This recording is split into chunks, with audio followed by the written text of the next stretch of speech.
A Story of a Little Pet Bear. Kate Innes.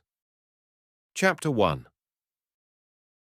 Little Timmy Whoof was a fat bear cub. He didn't look unlike an ordinary kitten, except that he was larger. In color, he was yellowish, with soft, thick fur, a broad baby head, and two small brown eyes that glinted and sometimes squinted like the eyes of a little farmyard piggy. When he grew bigger, he would be what people call a cinnamon bear, which means that his fur coat would be a pretty light brown of the same hue as the spicy cinnamon powder which mothers use for flavoring the cinnamon buns that children love. And every child knows what a cinnamon candy stick is. Funny that there should be any connection between a rough, roaming wild bear of the woods and a candy stick, isn't it? Probably Timmy Whoof would never taste a real sugar stick out of a glass jar in a store. But sweets are to be found in the woods too, and when he grew older he would love honey, for the wild bees keep a candy store for him in the hollow of some big bee tree, as it is called, meaning a tall maple or oak tree, which they had packed full of delicious honey.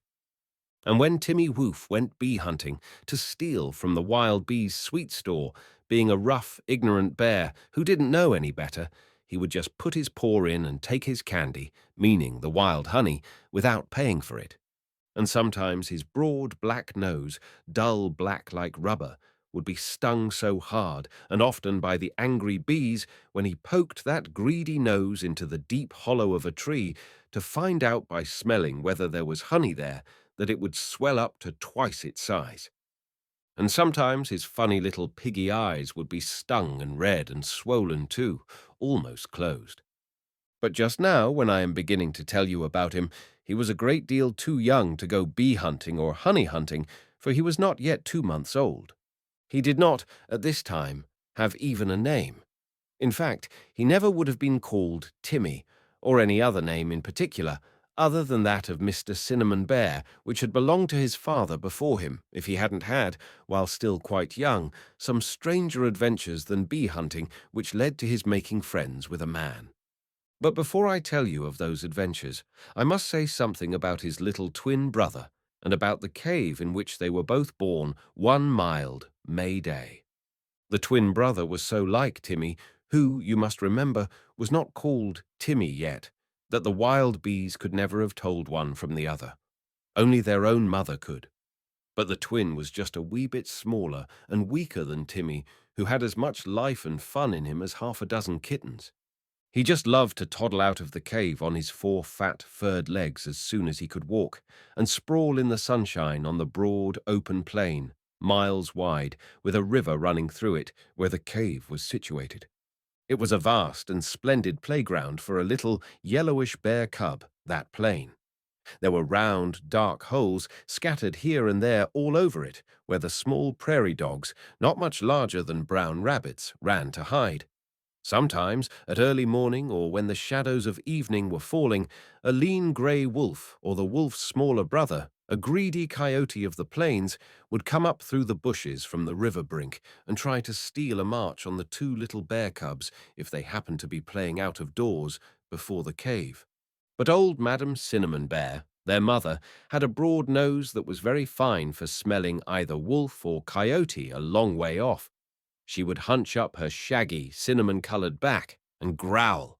She would squint in the direction of the bushes from which an enemy might come, her little dark eyes turning in towards her dull black nose with uneasiness, lest wolf or coyote should get near enough to pick up one of her fat cubs and run off with it. Generally, she would hustle Timmy and his twin brother back into the darkest corner of the cave with a warning, growling, "Woof, woof, boo it," which Timmy soon learned from her, so that he could get off a little growly "Woof, whoo woof" himself, and that is how, by and by, he came by his second name. She was very good to her 2 fat cubs, was Madam Cinnamon Bear. She spanked them occasionally, and romped with them often, in the cave and out of it. She watched over their safety night and day, and left them only when she had to go berrying or bee hunting or mouse hunting to get a meal for herself. As a rule, she was at home before dark, before the inside of the cave grew black and cold. But one evening she happened to be very late in coming, and when Timmy, the stronger of the bear cubs, heard at last a crashing among some bushes outside the cave's dim mouth, which meant that she was near, he trotted out to meet her. Then he got a great surprise. He hardly knew whether it was his mother or not. She didn't look natural. She was standing upright on her hind legs, tall and straight, listening, as if she were both surprised and frightened. "Whoof," said Timmy a little piteously. "Whoo-hoof." And then he made a mewing noise like a kitten, half a mew and half a baby growl, which meant, "Oh, mother, I'm so hungry. So is brother. How late you are. Please give over shuffling round on your hind legs and attend to us." "Boo it! Stop your crying," growled his mother, and dropping to all fours again, meaning to her 4 feet, she gave him a smart little slap with one of those feet, or furry paws, which would have been as soft as they were shaggy, had it not been for the 5 brown claws, curved like hooks, which grew on each. They could scratch and tear dreadfully, those claws, but they didn't scratch Timmy, although his mother seemed, somehow, put out and crosser with him than she had ever been before. "Boo it!" she growled again. "Don't you know enough to keep quiet? I heard a dog bark." With that she stood upright again for a moment, straight and still as a brown rock, and gazed off over the plain where the night shadows were like a dark, frowning wall, so that little Timmy Bear Cub could not see very far. But his mother could, while he blinked and whined at the darkness, mewing, kitten-like, because he didn't like being even gently spanked. She was smelling and looking and listening, with her brown ears pricked, her dull black rubber-like nose spread and snorting. For what do you think she saw? Stars. Stars overhead, plenty of them, hanging their tiny lamps in the night sky. But they didn't bother her. No, the stars which made her stand upright and growl, looking tall and stretched like a child on stilts, those stars were down nearer to the ground, meaning the dark plain. They were quite a long way off, a mile at least, but they were so red and so bright that they could be seen for a long distance over the flat plain. There was a ring of them, a regular ring upon a hillside, surrounding a larger, brighter red light in the centre, like a ring around the rosy, such as little children play when they join hands and dance around a rose bush. These stars, or lights on a mountainside, didn't dance. They kept perfectly still, too still for Madame Bear's taste. She would have understood them better if they were moving. Riddle me, Ree. What can these red lights be?" was what she was saying to herself in bear talk while she stood growling on her hind legs with Timmy whining beside her. But although the ring of red stars down near the flat earth was a red puzzle, the sound which came from some spot near them was not new to Madame Cinnamon Bear. Very faint and very far away, it still could be recognized as a dog's bark.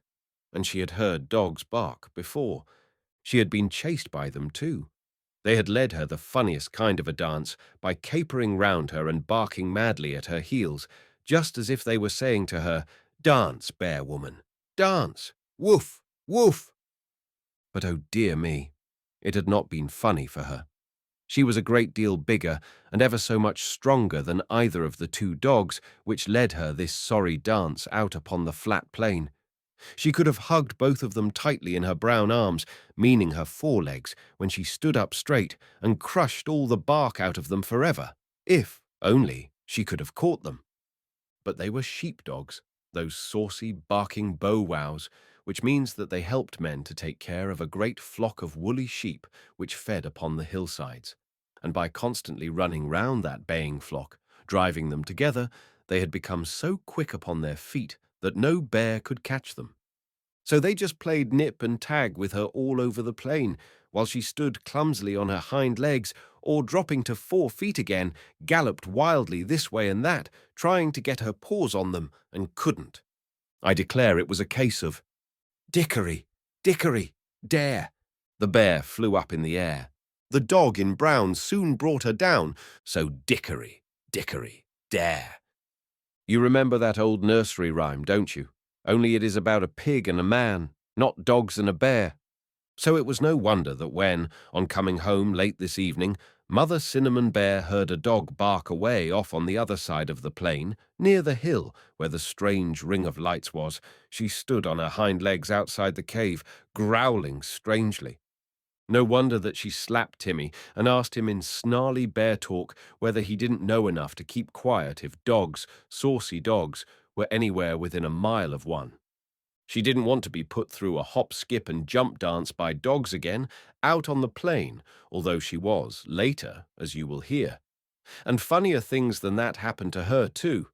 But now she kept rearing up and dropping down outside her cave home, with Timmy making a noise like a fat, crying kitten and rubbing himself against her. "Boo-oo-it! Hoo-oof!"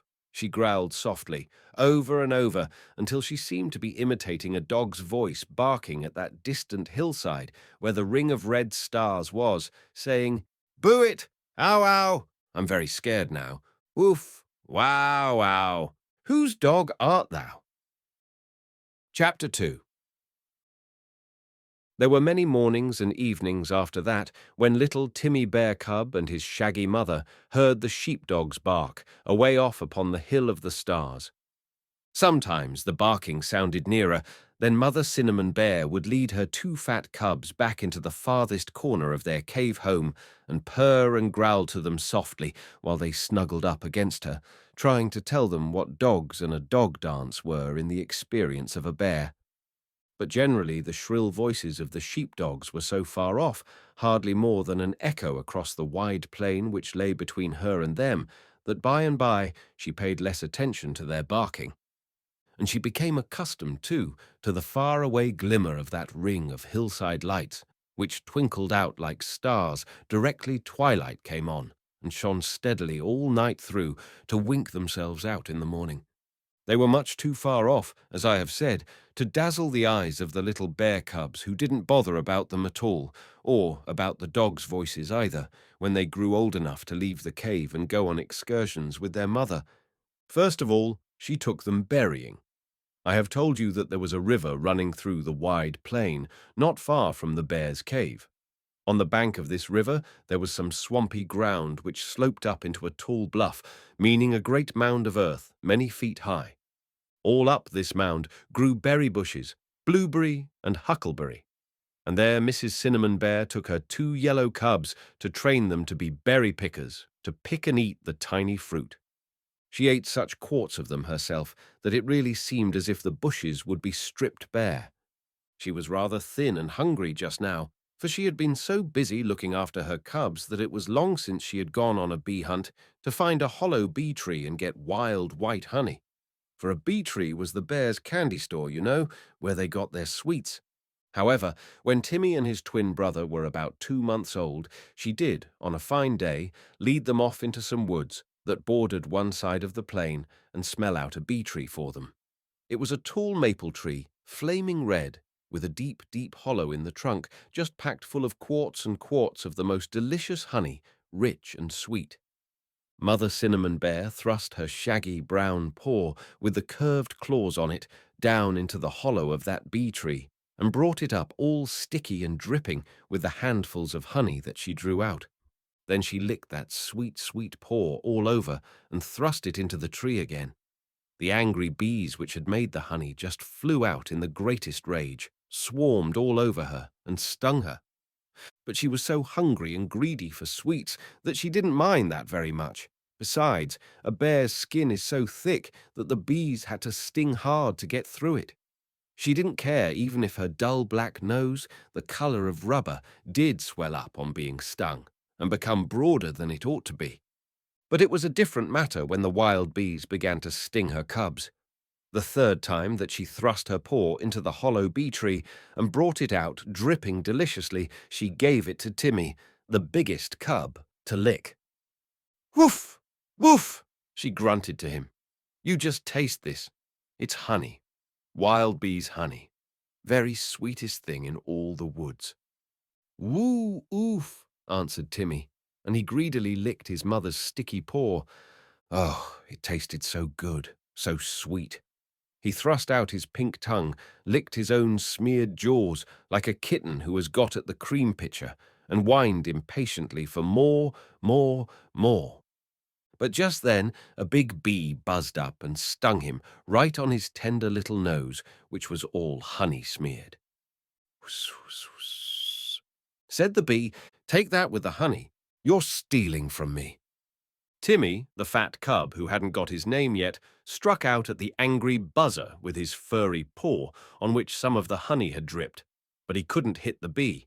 Then he put down his head and cried and rubbed his nose with that little sticky paw, whining and whining and whining. Rubbed his blinking eyes, too.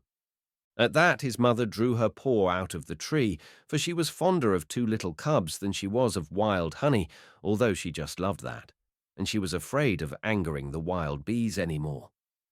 "Boo it!" she growled, rubbing her own brown nose, which was all shiny, sweet, smeared, and stung. "Boo, ooh it!" "I guess we won't rob the bees' store any more today, children. Let's get back to our cave.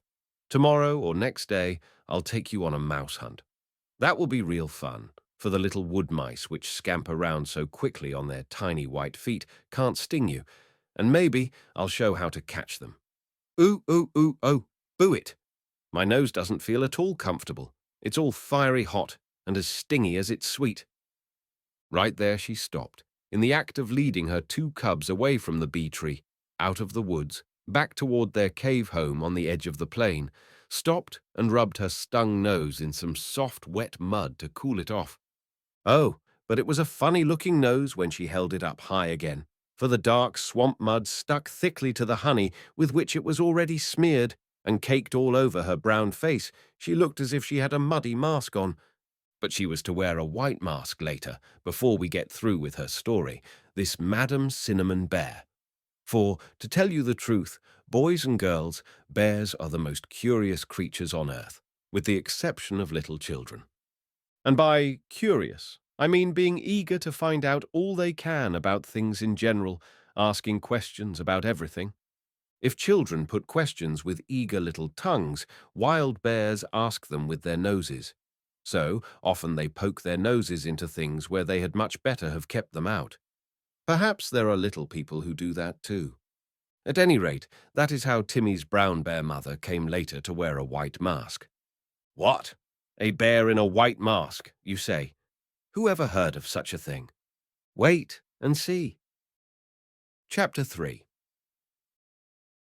Now, I hope you have not forgotten about the tall hill on the other side of the wide plain, about a mile from the bear's cave, where the ring of bright rosy lights appeared every night, burning in a circle around a bigger, redder light in the center, like a ring around the rosy. Well, I think I have told you that there were sheep on that hill. So there were hundreds and hundreds of tame, woolly sheep, and little frisking lambs too. They were under the care of two men called shepherds, or herders, who camped out on the lonely hillside where the sheep fed, because there was nice, juicy grass there for the woolly flock to eat. But these shepherds could never, by themselves, have kept all the sheep and lambs together, so they kept two beautiful dogs with frills of hair around their necks to help them. One was brown and white, the other black and white. The first was named Glen, and the other Watch, and it was one of these strong, wise sheepdogs which the mother bear had heard barking on the night when she got back late to the cave, when little fat Timmy, who, really, hadn't any name in particular then, trotted out to meet her. It was those two nimble sheepdogs, too, Glen and Watch, who had led Mother Cinnamon Bear such a sorry dance out upon the plain, capering round her, snapping at her heels and jumping out of the way again, before she could get her shaggy paw on them, barking at her as much as to say, "Dance, bear woman, dance, dance to our barking-o." That was when, some time before Timmy and his twin brother were born, she had tried to steal in through the ring of red lights on the hillside to pick up a little lamb and carry it off, for those rosy lights which were kindled just as darkness came on, which twinkled in a starry ring all night through, were really lanterns lit by the two shepherds, who, as I told you, had charge of the woolly flock. They placed these red lanterns in a wide circle all around the grassy bedding ground of the sheep, just as soon as the woolly mothers and the little tombs, tired with playing all day upon the mountainside, baaed drowsily and wanted to go to sleep. The two wise sheepdogs lay down by the biggest, brightest light in the center of the ring, and from there, because all the rosy lanterns made that part of the hillside almost as bright as if it were day, they could see if any bear or other wild animal tried to steal inside the ring and carry off a little lamb. They saw Mrs. Cinnamon Bear directly she showed her nose between the lights on that night of which I told you, and chased her off the hillside down to the plain, and they made her dance and circle and dance, hop, skip, and jump, now on 2 legs, now on 4, until she never wanted to hear a dog bark again. She did, however, as you know, on the night she came home late, and little Timmy, her strongest cub, heard it too, far away in the distance, although he didn't know what it meant, and was only surprised to see his shaggy mother sitting up on her hind legs as if very much startled.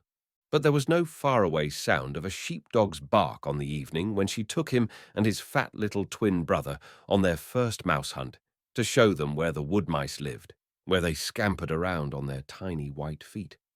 The sun had just set over the great broad plain that fine evening when Mrs. Cinnamon Bear led her 2 cubs up to the very top of the big mound of earth where the blueberry and huckleberry bushes were, where she had before taken them berrying.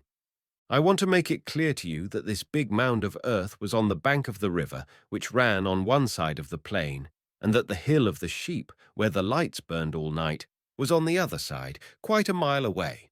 The broad plain lay between.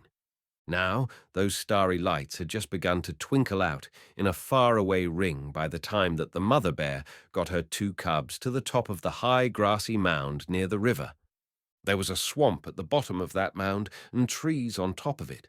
The 2 bear cubs and their mother got all wet and muddy, wading through that swamp. But when once they had climbed to the top of the mound, they forgot all their troubles, for right on top there was a big fallen tree lying across the ground. A deep hollow was in its trunk, just like the dark hollow in the bee tree.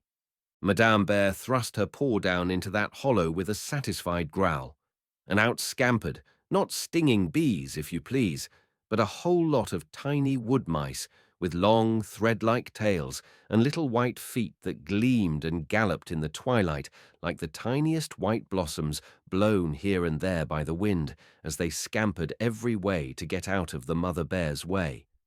"Ooh-oh! Boo it! Catch them, children," said that mother bear to her 2 cubs. And you should have seen those 2 cubs, Timmy and his yellow twin brother, try to catch them, the mousy Whitefoots. It was the very best game of play the cubs had had since they were born. They were as much excited over it as any little 6-year-old child whose mother takes it to a toy shop where all sorts of moving toys with springs inside them are buzzing round, and tells the delighted boy or girl that he or she may have any running toy in sight if he or she can only catch it. "Ooh, oof, woof! What are these funny small things that run up and down, every way, and make a queer little singing noise like the grasshopper that I caught in the grass yesterday?" growled Timmy. "Woof! I'm going to catch one of them." And he dashed after a scurrying, white-footed mousie that set up a queer, shrill little chirr as it scampered away from him. That mousie was too quick. It blew around on its white feet like the breeze. Timmy couldn't catch it, but at all events it didn't turn and sting him on the nose as the angry bees did when he licked the sweet honey off his mother's paw. So he chased it until it disappeared. Then he ran after another, for there was a nest of wood mice in the deep hollow of that fallen tree into which his mother had thrust her shaggy paw. All at once he stopped short in his mouse hunting and looked at his bear mother in surprise. For again, she didn't look natural. Again, she was going through the same queer stunt that he caught her at on the night, 2 weeks before, when she came home late and he trotted out of the cave to meet her. She was standing up, straight and tall, on her hind legs, on top of this darkening mound, with the little wood mice scurrying this way and that, all around her. She was not looking at them. She was gazing away over them, down at the wide plain where it sloped toward the river, and she was growling low, growling awfully. Timmy had never heard her growl so fearfully as that before, not even when she heard a sheepdog bark, far away near the hill of the lights. Her shaggy, light brown hair, the color of a cinnamon candy stick, was standing up and out on her back. Her little brown eyes were turning in toward her dull black, rubbering nose, like those of a startled piggy. As she kept looking down the mound and over the swamp toward the riverbank, a red fire came into those squinting eyes of hers that was like the last pink flame of the sunset color, now fading out of the sky. Timmy felt strangely excited at seeing his mother look like that, more excited than he was a minute before when chasing wood mice that fled every way on their little white feet. "Whoo woof! Whoo woof! What's the matter, mother?" he whined. "What do you see down there upon the great wide plain near the river?" And he rubbed himself against his mother's shaggy brown fur like a timid kitten. "Hoo oof! Boo it! I see a man on 2 legs," growled his mother, answering in wild bear talk. A man is a creature that has only 2 legs and stands upright on them always, whether he's still or moving, just as I do occasionally for a minute or so. And I tell you, my cubs, that I like a 2-legged man even less than a barking dog, and that's saying a great deal. Now, of course, Timmy Bear Cub did not understand all this from his mother's squinting looks and low growling as she stood up, tall, on her hind legs atop of the mound. But he did understand that she didn't like at all something that she saw down on the riverbank. So he peeped over the edge of the mound and down through the bushes to see what the thing was. And, lo and behold, he saw that it was a tall thing which moved nearly upright upon 2 blue legs as it walked slowly up the riverbank and stepped out upon the flat plain. It was not quite upright, for across its shoulders it carried a bulging bag. The little bear cub, peeping down through the bushes, didn't know anything about a bag, or that it was a small sack of flour, which the 2-legged thing carried on its back as it started off to walk over the wide, dim plain toward the hill of the starry lights. But that's what it was. And of course, the 2-legged creature was a man, as the old bear mother had seen at a glance. He was one of the 2 shepherd men who took care of all the sheep and the little lambs on that starry hillside, a mile away, from which his 2 wise sheepdogs, with the frills of hair round their necks, had driven the mother bear when she tried to steal a lamb. As I told you, these herders, or shepherds, camped out on the mountainside with the sheep, and today they found that they had no more flour to make bread with. So one of them started off to walk over the plain and cross the river in a boat and go to a house 4 miles away to get some flour. Now he was just returning to the distant hill where the ring of lights was burning with his full flour sack on his back when the mother bear, who had been catching wood mice, saw him. He had crossed the river with his bag of flour in a boat. Then he drew the boat up and tied it to a tree on the bank. Taking the bulging flour bag across his shoulders, he started to walk over the plain to the distant hill, where the sheep were already cuddling softly down upon their bedding ground with the ring of lanterns, and the dogs watching over them, and where the other poor shepherd man was waiting hungrily for his supper, until he got some flour to make pancakes of. Well, I tell you right here, children, that I feel sorry for that other hungry shepherd man. I don't believe that he's going to get even a pinch of flour to make flapjacks, which means camp pancakes, of tonight, for the mother bear on top of the mound has quite forgotten that she is on a mouse hunt with her 2 cubs and is beginning to move around angrily among the trees and bushes as she watches the shepherd, who had gone to get the flour, start off across the plain. He was a very quiet and harmless-looking shepherd man, that one with the heavy flour sack on his back. He was fat, and his legs were fatter than the rest of him, for as a rule he didn't walk much while taking care of his sheep, and he wore shabby blue overalls. Still, just because he was a 2-legged man, old Mother Cinnamon Bear didn't like his looks at all.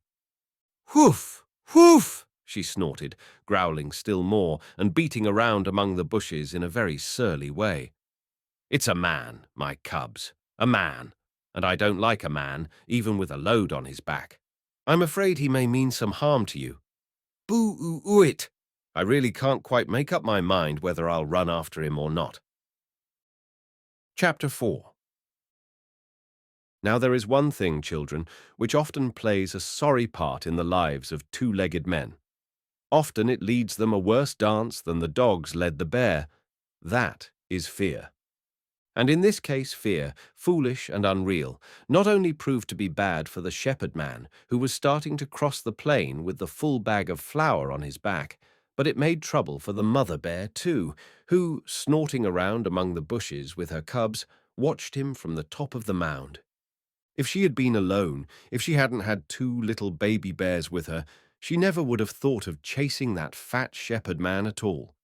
But all of a sudden, as she looked down at him, a queer, false fear took hold of her and made her hunch her back up. It was that, if she didn't chase him, the two-legged man might do some harm to her cubs, whom she loved so much. But still he looked so harmless, walking slowly upon the plain, with the flour sack upon his back, that I really don't think she would have done it. I think she would have let him go on his way, quietly to the hill of the sheep and the starry lights, if he hadn't looked up and seen her.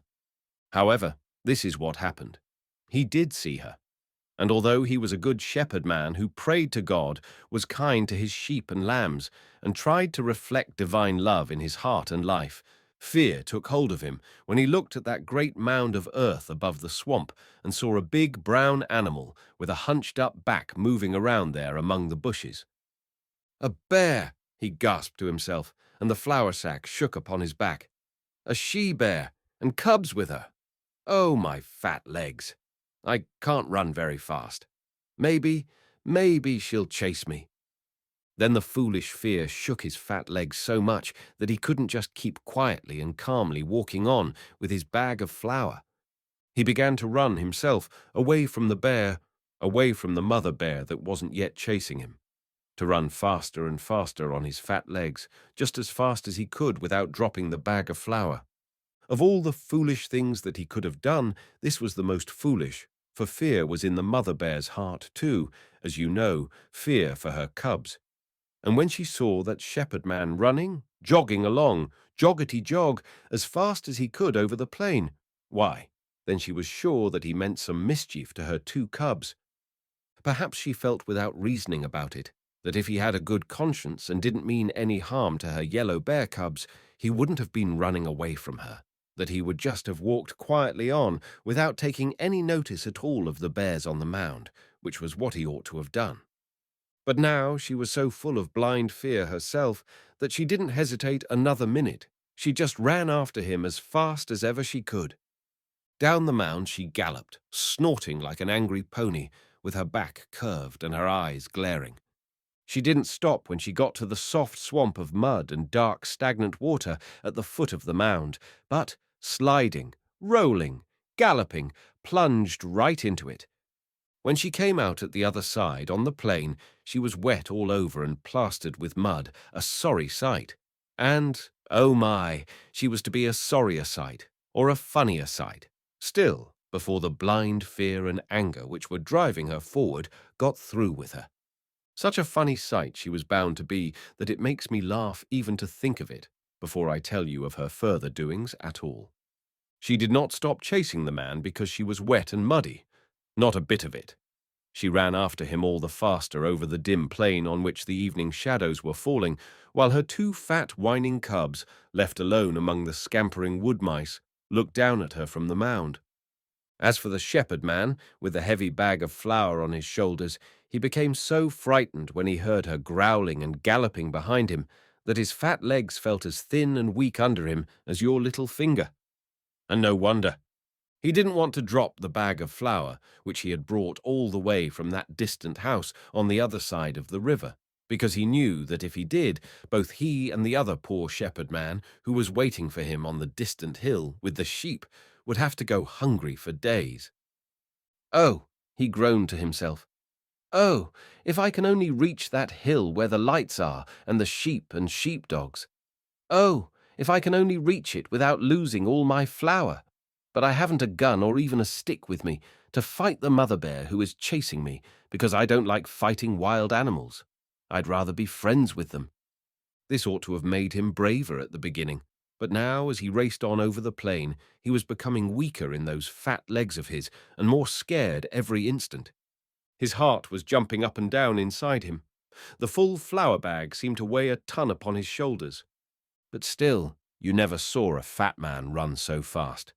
Now and again he tripped over a bush or a stone upon the darkening plain and rocked from side to side under his load of flour, waddling like a goose before he could straighten up again. I think the two little bear cubs, Timmy and his twin brother, left alone upon the mound of mice, must have laughed to see him. But no matter how fast he ran, the mother bear galloped faster. In spite of the fact that he had pretty good odds to begin with, and every child knows what odds are in a race, his hair was just combed with shivers until it stood up and his skin turned cold, for now he heard the angry old mother bear's growls only a dozen feet behind him. Another instant, and he could feel the gusts of her hot, panting breath blowing out before her on the plain. "Oh, oh, there's no help for it. The flour must go," panted the poor shepherd man. "I just must drop my bag of flour that I've carried so far. The other shepherd who is waiting for me on the hill with the sheep, and I, too, will have to go hungry to bed tonight." So he let the full, bulging flour bag fall from his shoulders onto the plain. And, as he did so, he threw back his head, gathered all his panting breath, and gave a long, shrill whistle. Then another. A whistle which sounded as if he were calling with all his might upon some unseen friends to come and save him from the chasing bear. Now you wonder why he whistled, don't you? Why he whistled so hard, looking off toward the hill where were the sheep and the ring of red lights, the hill he was trying to reach, which was, at the moment that he dropped the flour bag, only about half a mile away. Well, I'll tell you, presently, why he whistled, although, knowing that there are sheepdogs on that hill, you can, perhaps, guess for yourselves. But first, I must tell you what happened to the mother bear, shaggy Mrs. Cinnamon Bear, and the shepherd's bag of flour. Do you remember my saying that bears are curious by nature? That is, as eager as little children to find out all there is to know about the things they see, that they ask questions with their noses and keep poking those noses into everything. That is very true. And although this mother bear was so angry by now with the fleeing shepherd man, just because she was filled with such a false fear about her cubs, that she wanted to scratch him with her claws, yet she couldn't help stopping to tear open the flour bag first to find out what was in it. So she checked her heavy, lumbering gallop and sniffed at the full bag as it lay on the ground. Then she rolled it over curiously. Next, she struck at it with her paw, which had those 5 sharp claws on it that cut the canvas bag open like a knife. Oh my! Out streamed the shepherd's precious white flour and sprinkled the plain. But Mrs. Cinnamon Bear wasn't satisfied with tearing the flour bag open. She thrust her nose into it, just as she had thrust it into the bee tree to sniff at the wild bees' honey. She was as hungry as the shepherd men, for she hadn't caught many mice for supper, and she thought that the dry flour might do for an evening meal. Finding that it didn't sting her as the wild bees did, she thrust her whole shaggy head into the bag, nosing around there. "Boo-oo it," she growled. "This dry stuff is not good to eat. It only fills my eyes and ears and my big throat, and chokes me. Ooh, ooh, ooh, oh, honk, boo it," she grunted, nosing and snorting. But now, children, the funniest thing of all happened, brought about by false fear. For now, there was a white bear where a brown one had been. Do you remember my saying that I would tell you about a bear in a white mask? Well, if you, little boys and girls, had been on the wide plain that evening, you would have seen a bear in a white mask. For Mrs. Cinnamon Bear's shaggy, light brown fur was very thick over her head and face, as it was over all her body, although her face was smoother than the rest of her. And it was wet, too, that thick brown fur, wet and miry, for she had plunged through a swamp. So the dry flour just stuck in a white plaster over her face and head, even to the tips of her ears, so that never since time began did anybody see such a funny-looking body in the shape of a bear. She was floured all over, even to her short tail, with the white, dusty contents of the shepherd's bag. I declare to you that, as she whisked around upon the plain, growling and rolling the flour bag over until there wasn't a pinch of flour left in it, she looked more like a white donkey than a cinnamon bear. It was funnier, still, when she stood upon her hind legs for a moment and growled savagely because she was very cross at finding that she could not eat the raw flour. It was too dry and powdery. Then she might have been a boy dressed up in a light-colored furry skin with an animal mask on. For that caked flour, thickly sticking to her, made a snow-white mask over her face and head which shone in the dusk of the plain. So there you have your bear in the white mask. Really, her own cubs wouldn't have known her. Why, even the scared shepherd man whom she had been chasing, when he looked back over his shoulder, nearly fell to pieces with laughing at her. "Oh, my fat legs," he gasped. "Oh, my fat sides. Surely I shall split them because I don't dare stop, not for a minute, to laugh as I want to. Did anybody ever before see a bear like that, floured all over? Huh! Huh! He! Ha! Ha!" But the next moment he had something else to think of besides his fat sides. For Mother Cinnamon Bear, choking with the dry flour in her throat and nostrils, suddenly remembered the dark, running figure of a man on the plain ahead of her, and that she had been chasing him. "Hoo-oof! Oh-k-k!" she snorted and started after him again. But that flour bag had saved the fleeing, frightened shepherd man. He was nearer to the hill of the lights now, and he had kept whistling shrilly and piteously as he ran, puffing, along. And now, at last, he got an answer, the answer he wanted. It wasn't the voice of the other shepherd man coming to frighten the bear off with a gun. No, it was the bark of a dog, the howling bark of a sheepdog, the very bark which the mother bear had heard on the evening when she came back late to the cave, when her biggest cub trotted out to meet her. Then another, a different bark chimed on. Down, down from the hill of the lights, like the wind, came Glen and Watch, the two strong, wise sheepdogs who had chased this very bear away before and prevented her carrying off a little lamb. "Oof, oof, ooh, oof, woo, oof. We're coming, shepherd man," they barked. "We're coming as fast as we can. We'll save you from the bear. We're your own Glen and Watch, whom you trust to drive home your sheep and to watch them all night through. Uff, woof. We're blowing along like the wind to meet you." Oh, how glad the poor, tired, puffing shepherd was, jogging on, joggety-jog, upon his fat legs, at hearing their brave, barking answer. But the bear wasn't. She slackened speed and began to look around for a place to hide in because she didn't want to be made to dance like a white madcap all over the plain, with two saucy dogs barking and snipping at her heels. Glen and Watch were too quick for her, however. They were upon her before she could hide, those two frilled sheepdogs. "Ow, ow, oh, wow. Dance, white bear woman, dance. Dance to our music. Ow!"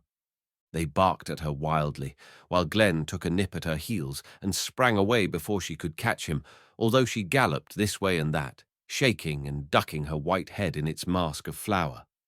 "Dance, bear woman, dance. Dance to our game of tag. Woof! What a bear are you, to put your head in a flour bag," barked Watch, with another nip. It really seemed as if the dogs were laughing at the mother bear for putting her head in a bag.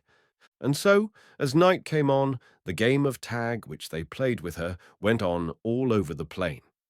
The tired shepherd man shook his fat sides again at seeing it, but then, as he jogged on, joggety-jog, toward the hill of the lights, he suddenly felt more like crying than laughing. For although he had been saved from the bear, he had lost all his flour which was scattered over the plain, as much of it as wasn't powdering that bear's thick fur. He would have to go to bed, starving, without any pancakes for supper, and so would the other hungry shepherd who was waiting for him on the hill where the sheep and little lambs were already asleep upon their bedding ground, with the rosy ring of lights burning around them. That was what false fear brought to him, for if he hadn't run away, 10 to 1 the mother bear wouldn't have chased him at all. And what did blind, angry fear bring to that mother cinnamon bear? Well, after an hour of playing tag and dance with her, the sheepdogs chased her away from the plain altogether, off into a narrow glen or gully, a long way from the mound of the mice, where she had left her two little cubs when she set out to chase the shepherd with his flour bag. All night long, little fat Timmy and his twin brother whined and cried for her, but she didn't come. And the truth is, although I hate to tell you, children, that those two fat bear cubs, left alone among the mousy whitefoots, the singing wood mice, never saw their mother again. Chapter 5. It was only 2 days after little Timmy Bear Cub lost his mother, all through her chasing a shepherd and putting her head in a flour bag, that he got his name of Timmy. The reason why his mother, Mrs. Cinnamon Bear, never came back to her two little lonely cubs who waited and watched for her on the mound of the wood mice was that she got caught in a snare or trap set by a bear hunter in the glen to which the sheepdogs drove her. It was a very cunningly made trap of twigs. Although Mrs. Bear was as mad as a hatter at finding herself caught in it, she wasn't hurt very much, for the hunter wanted to catch her alive, to take her away to a city, put her in a great cage, feed her well, and show her off to people as a wild cinnamon bear from the woods. But when he found her in the trap and discovered that her shaggy fur was still all powdered with the flour which had lodged in it, that, though her flour mask was broken, it still stuck to the inside of her ears and over her head, he laughed and laughed so that you could hear him a mile off. Ah! But all this was no laughing matter to the two hungry little cubs, waiting and watching, all alone, on the mound among the white-footed mice. They got so cold and famished at last that they crept into the hollow of the tree which lay on the ground, where the nest of the mousy whitefoots had been. They cuddled close to each other in there and whined, and believed that, although their mother was late, she would surely come sometime, as she had come to them so often in the cave. However, after they had been a night and day in the hollow of the tree, somebody else did come. And do you know who that somebody was? Why, it was the kind-hearted shepherd man in blue overalls, with the very fat legs, whom the mother bear had chased over the plain so that he was forced to drop his bag of flour. This man's name was Timothy. I have told you that he was a good shepherd who loved God and men and all living things. He was sorry afterwards that he had let foolish fear get the better of him when he looked up and saw the bears on the mound, so that he ran away instead of walking along quietly with his full flour bag on his back, in which case the mother bear, probably, wouldn't have chased him at all. When he heard about that mother bear being caught in a trap in the glen to which his dogs had chased her, and that she had been carried off alive to a big city, he felt awfully sorry for the two cubs she had had with her. "Now, I'm going off to try to hunt up those bear cubs," he told the other shepherd man on the hill. "They must be starving and cold, left all alone on the mound where I saw them, mouse hunting. If I can find them, I'll bring them here to our camp on the hill among the sheep and lambs. I'll feed them, and we can have a whole lot of fun with them, for they're more playful than kittens. I'll play a funny candle game with them." So Timothy, the kind shepherd, started off to find the two little yellow cubs, to bring them to his camp and play a candle game with them. But when he came to the mound of the wood mice and climbed to the top of it, lo and behold, there wasn't a bear cub to be seen. He searched all round everywhere among the trees and bushes, and was just going away, back to camp, when he heard a sorrowful little whine and a growly "woof, woof" from the deep hollow in the fallen tree, where the nest of mice had been. "Ha, ha, ha, ha, ha, ha! So I've found you at last. Have I, you two poor, hungry little cubs, left alone by your mother when she ran after me?" he gasped. And he put his right hand, which had on a thick glove, down into the deep hollow of the fallen tree trunk and pulled out one bear cub. It was cold and very hungry, but it struck at him with its two furry little paws, which, in time, would wear sharp claws like its mother's, struck and tried to scratch him. Timothy, the shepherd man, only laughed. "Well, upon my word, you're a strong little cub and a pretty one, too," he said. "I'm going to take you back to camp with me, to the hill where the ring of lights burns all night long, and I'll play a funny candle game with you, and I'll name you after myself, Timothy or Timmy. I'll call you Timmy Whoof, because I never would have found you in the tree hollow but for your making that funny, growly woof-woof noise. Now, I wonder if you have any little brothers or sisters hidden away in the tree with you." Then he put in his hand again and pulled out the second cub, Timmy's twin brother. But that little bear baby had become so cold and hungry that it couldn't live, although Timothy, the shepherd, did all he could to feed it up and warm it. So Timothy put little Timmy, whom he had already named after himself, and that was how Timmy Whoof came by his name when he was about 2 months old, into a bag and carried him back to camp, to the hill where the sheep and lambs and the rosy ring of lights were. And he told the wise sheepdogs, Glen and Watch, who had chased Timmy's mother, that they mustn't bark at or frighten this baby bear. "Because he's going to be a pet of mine," said Shepherd Timothy. "I'll bring him up tame, and he'll stay tame until he grows to be a big bear. Then perhaps he'll want to go back and live in the woods again. And tonight, I'm going to play a candle game with him and have a whole lot of fun. Why, this camping out on a lonely hill with sheep won't seem dull any more now that we'll have a bear cub to play with. He'll make more fun for us than a barrel of monkeys, especially if we put him into a corner with a lighted candle. Ha ha ha ha ha!" And Shepherd Timothy laughed a jolly laugh that seemed to come up out of his fat legs, laughed as he had done when he saw the mother bear wearing a white plaster mask of flour. And all the rest of that day, while he watched his sheep, he thought of the game which he was going to play with Timmy Whoof, his namesake, when evening fell. But I must tell you about that exciting candle game in another chapter. Chapter 6.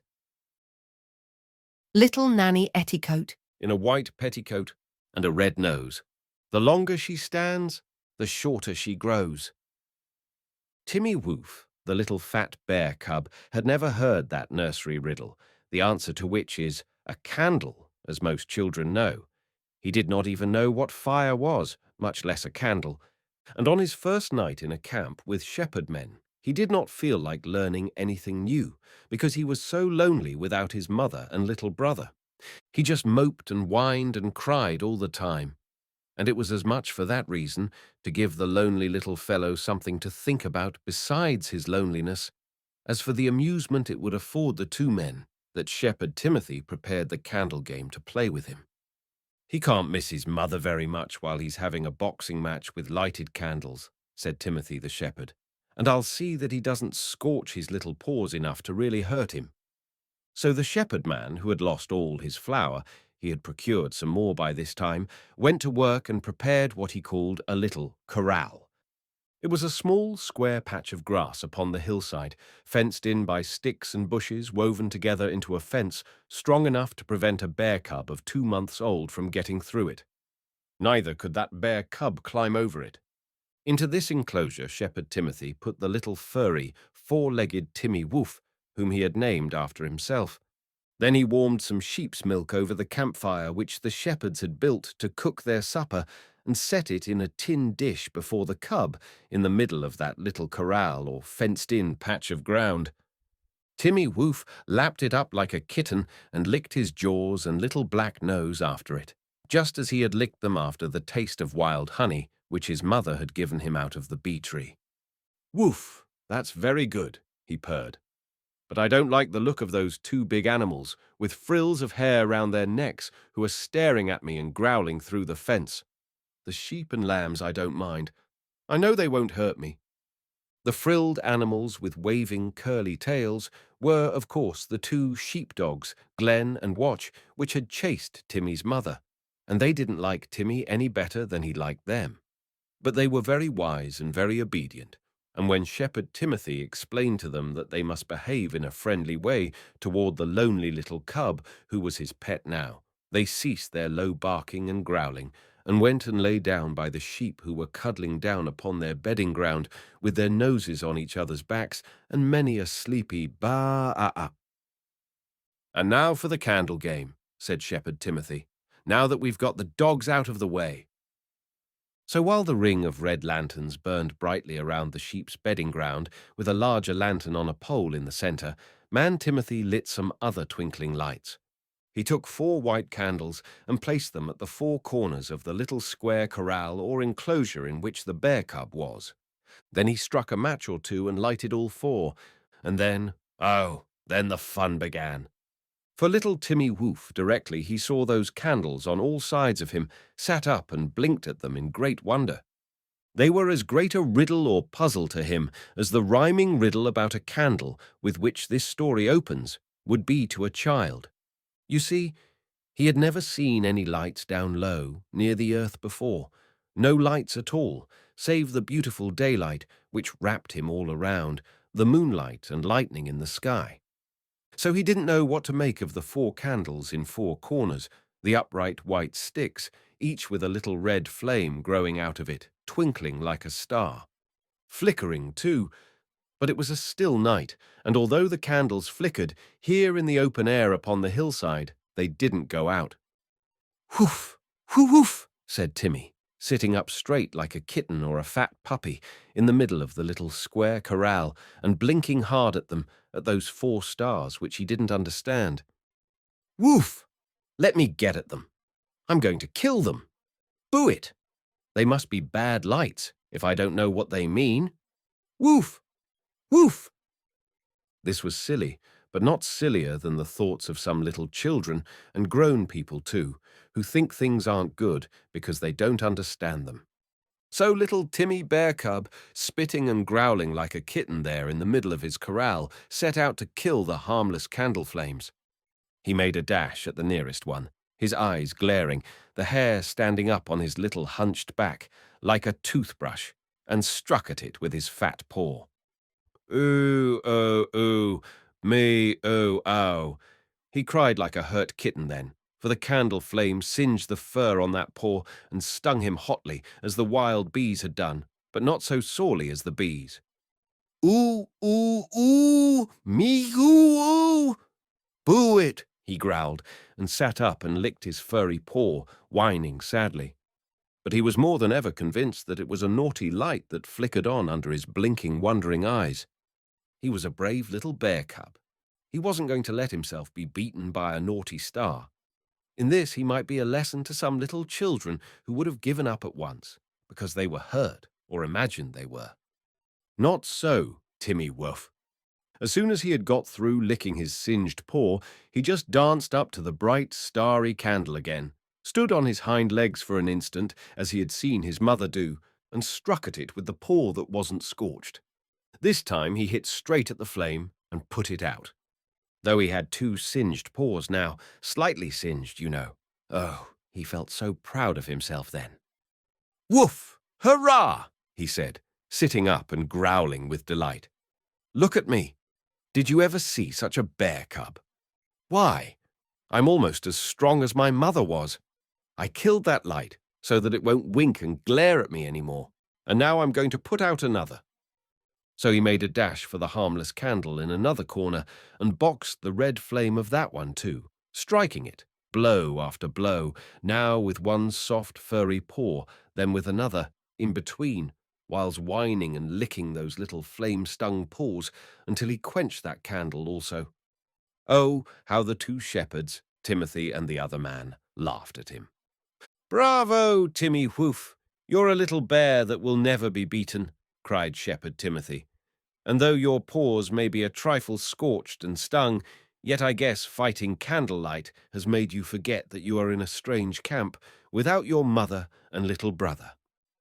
Indeed, the little bear cub had forgotten everything, save the feeling that there wasn't another bear like him in the world, because he had killed 2 naughty stars, 2 harmless candle flames.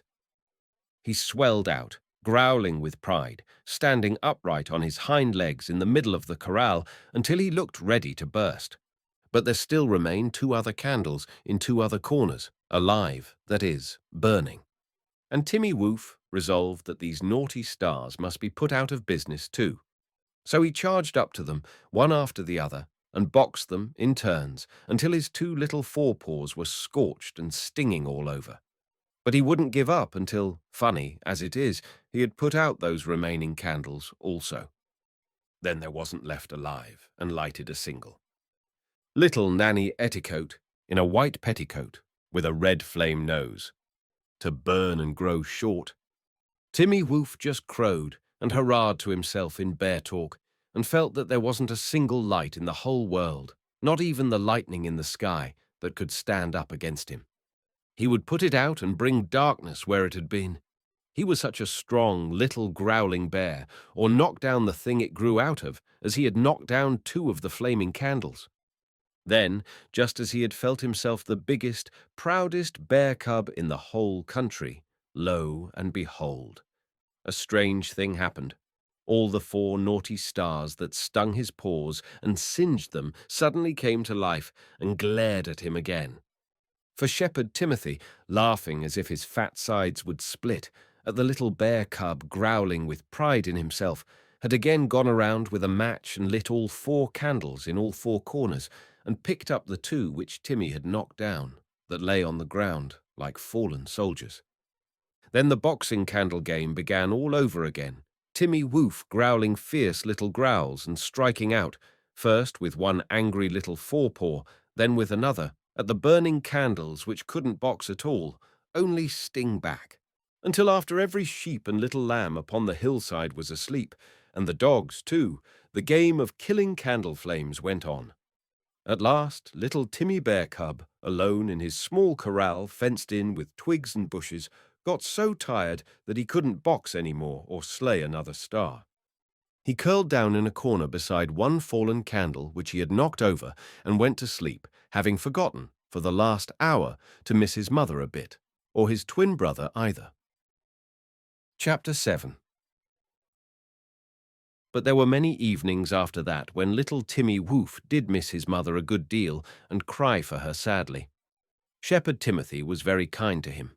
He did not play a candle game with him every night, for fear that his paws, which had a very thick skin under their baby fur, should be singed so often that they would get sore. But there was no game which the small bear cub really enjoyed so much as boxing those flame soldiers, meaning the candle flames, and putting them out. Unless it was a very, very still night, the wind helped him as it played upon the hillside. Then Timmy Woof felt that the big wind and he were chums, as indeed they would be when he grew older.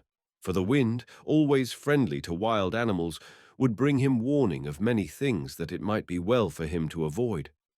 But he wasn't a big bear yet, for all that he felt himself one when he played at killing the naughty stars, which weren't naughty at all, only useful candle flames, which twinkled at him, sometimes, on a still night, from the four corners of the little corral, or square enclosure, where he lived.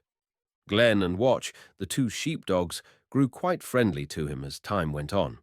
At least, they didn't growl at him any more, telling him that they had played tag with his mother all over the wide plain, and what a funny-looking thing she was in a white, flowery mask, after she had put her head in a flour bag and kept it there, nosing round. All the same, little Timmy Bear Cub was lonely in his square corral, or open-air cage. At night, especially, he missed his mother. Then he set up such an oo-oo-oo-oh, ma-oo-oo, boo-oo-oo-it, woof, crying, sitting up, kitten-like, in his corral, that he woke the sheep and lambs upon the hillside, who barred back at him, asking him if he didn't know enough to keep still and let woolly folk sleep.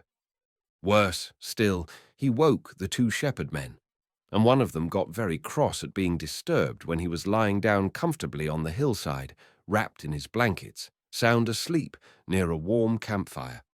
He was the older of the two shepherds, not the Timothy man with the fat legs who had carried the flour bag, and who had felt so sorry for the two little lonely bear cubs that he had gone out to find them in the hollow of the tree and brought one of them, Timmy, home and named him after himself.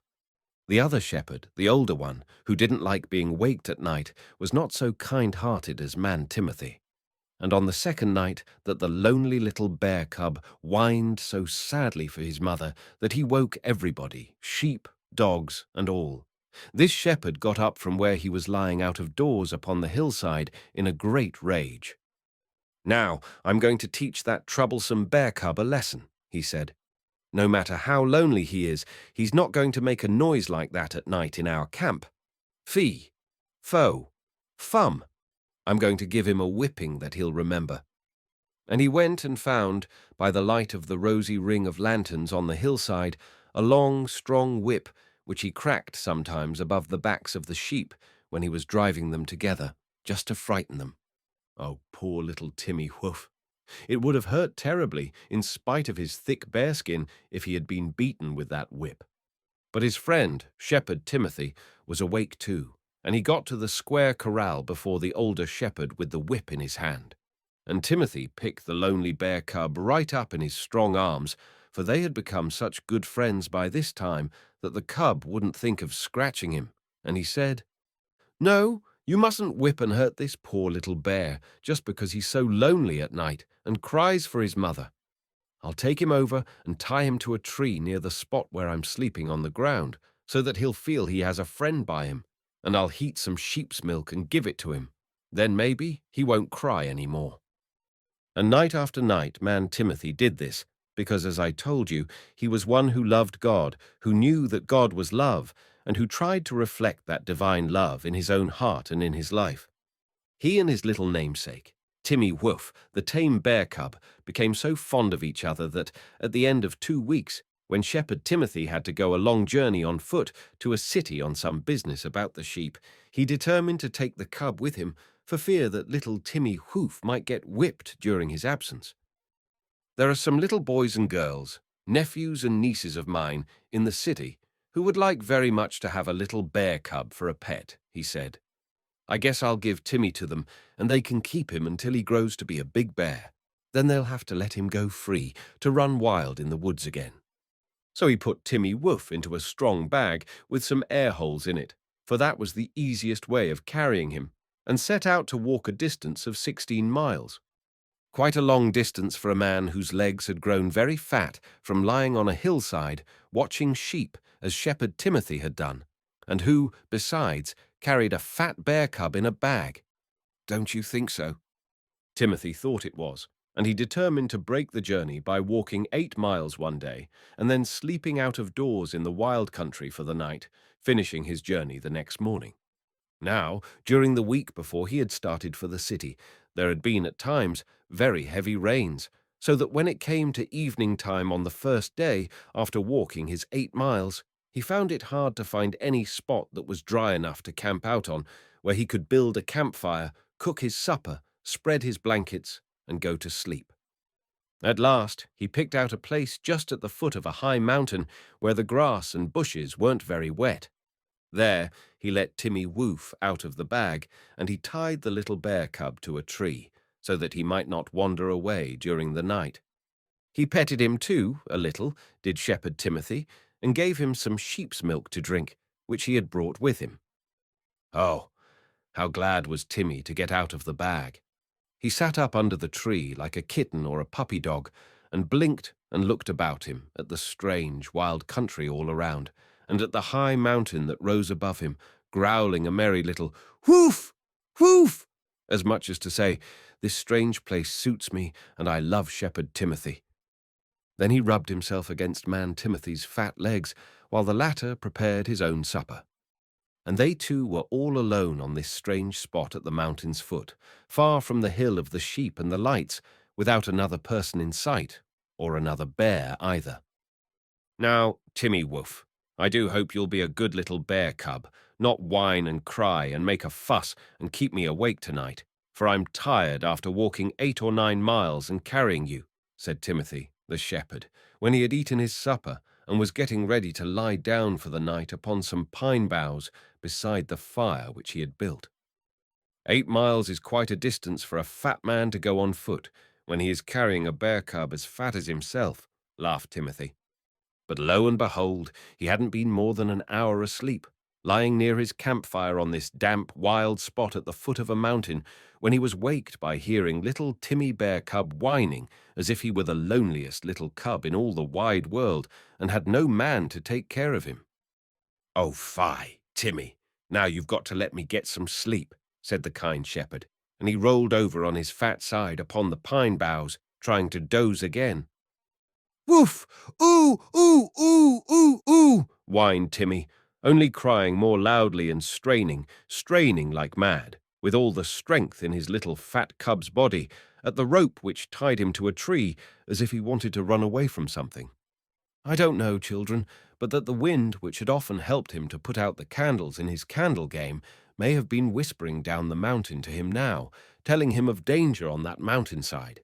Danger to him and to man Timothy, too. It may be that, although he was only a small bear cub, his sharp little nose of a wild bear smelt that danger, that his quick little ears, while he lay awake, crying for his mother, caught a big, swelling, rolling noise, which tired Shepherd Timothy, fast asleep, did not hear. At all events, Timmy Whoof, the bear cub, kept on whining and growling and pulling on the rope with which he was tied, until man Timothy just had to sit up and attend to him.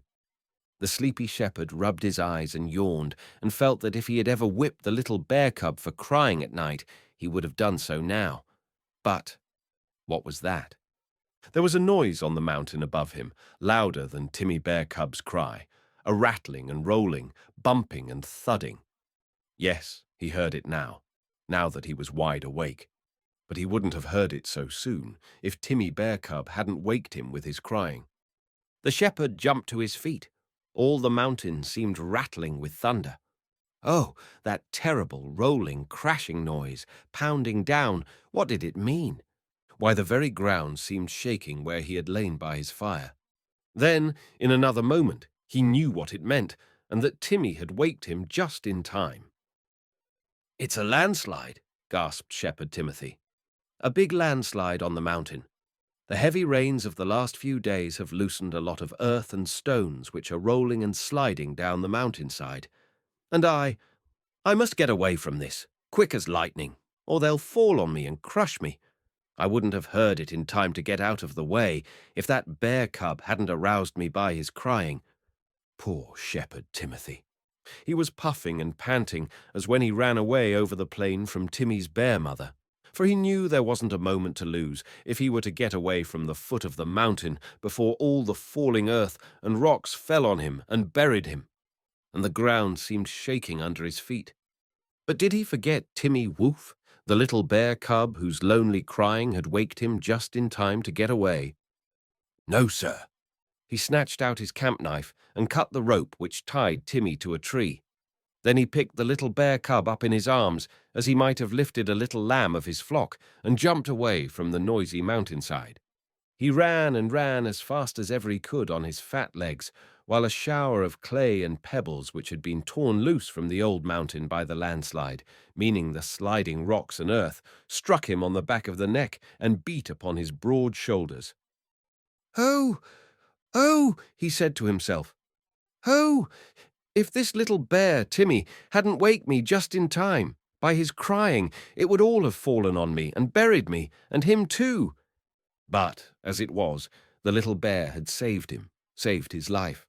And when, at last, running and stumbling along, Shepherd Timothy reached a safe place where the sliding, bumping rocks and earth couldn't fall on him, he just sat down and thanked God that his life was saved. "There, now," he said to himself, patting and stroking Timmy Whoof, the frightened bear cub. "I tried to reflect divine love in my treatment of this little bear by being kind instead of whipping him when he cried for his mother, and now, he has saved my life, saved me by waking me from being buried under a landslide." And then and there, the shepherd made up his mind that he wouldn't give Timmy Bear Cub away to any little boys and girls, but that he would keep him right by himself until he grew to be a big bear, too big to stay on the hill of the rosy lights with the sheep and lambs. So Man Timothy and Bear Timmy lived happily together for a long time, but, at long last, there came a day when Timmy Whoof, grown to be a big, strong bear, dreamed strange daydreams of wild woods and bee trees, and berry hunts and wood mice, and wanted to go to find them, to live among them again. Then Shepherd Timothy said goodbye to him and let him go.